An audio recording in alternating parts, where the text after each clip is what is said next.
Here we go. What is going on, Cover One Crew? Welcome back to the show. Hope everybody's doing great. As always, I'm awesome because we are back in business, baby. It is Start Sit week number 1, this time on Thursday night and Friday night football, baby. I got the rest of y'all on Saturday for the rest of the contest for Start Sit this week, but we are back in full swing. NFL is back, baby. I'm so excited. Cannot wait for this whole thing to kick off and begin. All the teams are drafted, basically, and, we're ready to go, man. Let's start off with the first game on Thursday Night Football. It is the Dallas Cowboys taking on those Philadelphia Eagles, and this is a huge one now with no Micah Parsons for these Dallas Cowboys. They're going to have to try immense point productivity on this offense to help out the defensive cause. Yes, they added more defensive line help to help the rushing defense attack, which is a good thing, but they're going to miss out on a lot of sack production that Parsons did provide, which could mean that Dak Prescott is going to have to throw a lot of footballs, especially if they don't get that run game going. So first off on my board is a Dak Prescott. Low-level risk for me. Fire him up everywhere you got him. First week of the season, yes, we understand the Eagles' defense is sound, but with guys like CeeDee Lamb and George Pickens, I've been promoting it all off season long, and I ain't stopping at this point until further notice. Dak Prescott, fire him up everywhere you got him. Low-level risk. He should have a very sound contest. Javonte Williams. Vontae, my dude.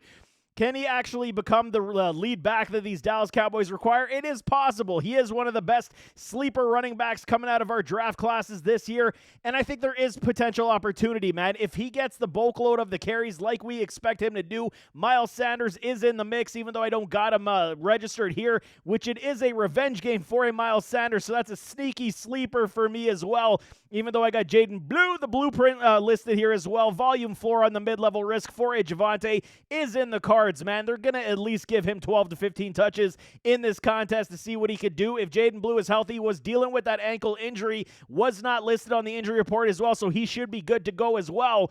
This guy's an absolute dynamo. You get the ball in his hands in the PPR game, and Jaden Blue is going to showcase to everybody what he is, but he is a volume risk play here in week 1 where Miles Sanders in deeper leagues on the revenge game, there is potential there as well. You're talking 14 and 16 team leagues for a Miles Sanders. CeeDee Lamb, man, low-level risk. Obviously, you're firing up this guy everywhere you got him. He is going to be one of the leading wide receivers in all of fantasy football. And George Pickens in the green, low-level risk. Fire him up everywhere you got him as well. I absolutely love the potential and prospects of a George Pickens this year in this offense. Jalen Tolbert, low floor as well. There's not going to be so many balls to go around where it is going to be a CeeDee Lamb dominant and then George Pickens taking up everything else to come his way. So Tolbert for me, not playing it, low floor in the red, where Jake Ferguson does have a mid-level risk on the PPR floor where he will get the third amount of target share from these wide receivers. I do like Ferguson most weeks in matchup play, and against the Eagles safeties and secondary, he might struggle a little bit, so there is a mid-level PPR floor for this man. Kansas City Chiefs in Brazil taking on those Los Angeles Chargers on Friday. Patrick Mahomes, boy, I've been saying it, sneakies, they haven't talked much about these Chiefs after losing that Super Bowl. Some believe a regression is coming for this offense. I think it's actually the opposite. I think, it's like Tom Brady. Don't give him any kind of motivation. That's all Patrick Mahomes needs, man. Mahomes is going to have a resurgence type of season. You got to believe he's not going out that way. He's going to be absolutely on point. They fixed some O-line issues as well. The run game should be healthy. Play action pass will be abundant. Yes, they don't have Rashee Rice, but I do like Patrick Mahomes versus Los Angeles Chargers this week as well. Low-level risk in Brazil, man. Isaiah Pacheco, TD upside in the green. When this guy's on the field, he's good, but there is heavy risk to injury based on how he runs the football. I've been preaching this going all the way back to when he was his rookie season, that, he just such a violent runner that he's going to always initiate contact, and the potential to injury is always going to be there. But TD upside in the green in week 1, absolutely firing up in Isaiah Pacheco. Kareem Hunt, high-level risk. He's only going to get sprinkled in unless it's Pacheco. And then Brashard Smith, the rookie, also likely going to see some snaps because he is very good in the pass game. High-level risk for Kareem Hunt. We don't play that unless Pacheco goes down with an injury. Xavier Worthy, man, target upside within the green because there is no Rashee Rice. I'm at that point because you guys know Xavier Worthy is my guy, man. Absolutely love the skill, love the game.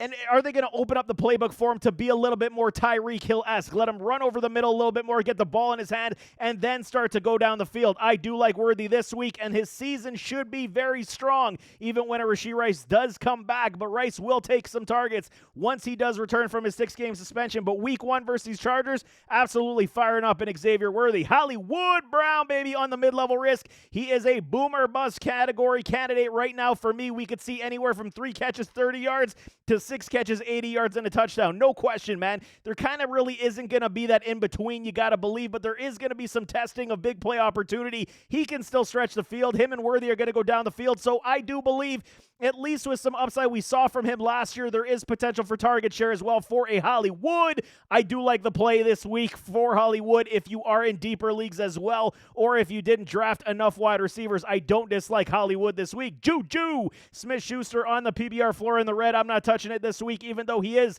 Mr. Consistent in this offense. When he does suit up, I'm just not playing it this week. Travis Kelce, man, he gets engaged, and he's going one last kick at the can with these Chiefs, hoping to win a Super Bowl. Mid-level risk, man. We saw what it was. Dropping problems last year. The speed is definitely gone. He's on the latter stages of his career. If you drafted him, I was cautioning kind of against that, but I think that, you're still going to give you a decent point productivity, at least in PPR leagues. So, mid-level risk with potential upside for TDs. If you got better options, take it. If not, I understand starting a Travis Kelce. Los Angeles Chargers taking on those Chiefs in Brazil. Like I said, Justin Herbert and this offense, I'm smitten. Have been this entire offseason. We know Herbie is a 5,000-yard passer in this league. Low-level risk for me, even though the Chiefs' defense is always good with Spags, and they will come with the bum rush. The Chargers did lose their left tackle, Slater, to an injury, which was devastating news. So, the offensive line could see some struggles in this contest and might have to adapt, but they're going to have to try to lean on this ground game. Still like a Herbert this week because of all the weapons that this offense does have, man. Lad McConkey, he's a good lad. Trey Harris, Keenan Allen, Quentin Johnston, they're going to have ability to at least go down the field. Herbert for me on a low-level risk. Even if it's garbage time productivity, he should get us at least 15 to 18 points this week. Omarion Hampton, rookie, my dude. You guys know I've been promoting this guy. I love the skill set. It's going to take him a game or two to get his feet wet, but once he does, he's going to be off to the races. Mid-level risk for me. Likewise with a Najee Harris. Mid-level risk coming off the eye injury, off that firework accident. I do think it's difficult to play both these guys this week.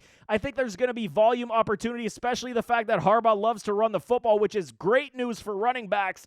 But you just don't know who's going to get the volume share of this backfield here in week 1. I think it's going to be a straight-up full split backfield this week, and we may feel a little disappointed with Omarion Hampton this week because of how it might be a breakdown split carry-wise. So just pick your poison on an Omarion. I know you guys drafted him for a reason, but just pick your poison on that. Whereas likewise with Najee Harris coming off the injury, we will see how it does go down. Lad McConkey, he's a good lad. A low-level risk, fire him up everywhere you got him. He is going to be so good in this offense as well. Where Trey Harris, low floor for me.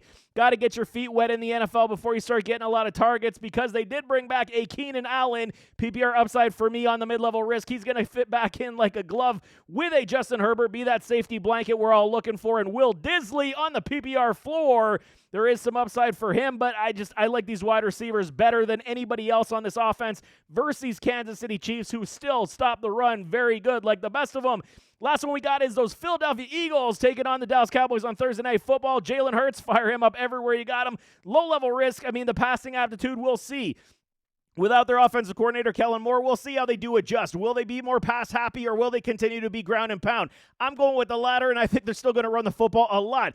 We know that the vulturing of touchdowns will continue from a Jalen Hurts, which we are absolutely excited for. So I think Jalen Hurts is very good. Still low-level risk. You're firing him up everywhere you got him. Saquon, stud start of the week. We know Micah Parsons. Yeah, they added a Kenny Clark. They're going to help hopefully stop the run a little bit more, but it's Saquon, man, coming off a 2,000-yard season. He's fresh, coming, no injuries in camp, no issues entire offseason. Saquon's going to absolutely come out the gates rolling. Hopefully the Madden curse does not get him. Absolutely stud start this week. Will Shipley, high-level risk, even though he could have some PBR upside going as the season does wear on, taking that Kenny Gainwell role. But as long as Barkley's there, the backup running back's definitely going to have an issue, man. A.J. Brown, grown-ass man, Fire him up everywhere we got him. Low-level risk. We got to see it. I mean, to believe it that they're going to continue to feed this man. Still one of the better wide receivers in this league, but you drafted him high for a reason. Week 1, we're playing in A.J. Brown, hoping he gets, peppered with targets and finds the end zone. Fire up in A.J. Brown everywhere you got him. Smitty, Devonta Smith.